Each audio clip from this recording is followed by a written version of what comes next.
Alô família, mora aqui na casa, onde espera uma pessoa alright. Hoje no Salina Boco Alé, tem um grande convidado, Mr. Yugi, aquele jovem cheio de talento, basofo também, sei qual é, cheio de talento, jovem promessa. Então, desde já, família, subscreve, mete like, comenta de coisa que você acha de minhas cenas que ainda trazem nós. Então, família, já vou ver música de Foi Bom de Mr. Yugi. Espera uma ação. Mas foi bom sim, mas papai. Mas foi bom sim, mas papai. Mas foi bom. Tá a alguém banha. Então, é pá, como um gajo é atrevido, you know? Não faz aquele atrevimento, não foi eu. Faz Yugi surpresa também na casa, você até. Então, tá mostrando que ele gosta, minha mano. Oi, Gui, li com mãe, boa amiga, a conselheira, o Salipan de Jejou, parabéns e sucesso na Bucarela.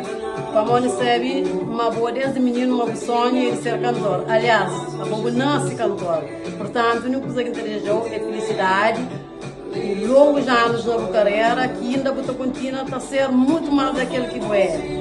Só com o flow, mas tudo boas famílias está regulado, mas vou ter um apoio de amigos, de família, para continuar a ser aquele cantor maravilhoso, o seu é limite. Então, olha lá. Eu tô lá, Mano, mano, que ela é normal, é normal. Tô lá, meu. E você que bate de mensagem de... Então, ali, aqui eu tenho o assunto de minha mãe, mano. Que tenho que mensagem, mas aquele que mais tocou. E claro que a mensagem toca a mim. Logo antes que eu aqui, poxa, logo, sempre como três lá, sempre, mano. Obrigado, não mesmo. A entrevista ali hoje foi saio. Que você Mano, ele é que acaba, para mano, parece que botar rap a mais, você entende? Cantando aquela música Foi Bom ali.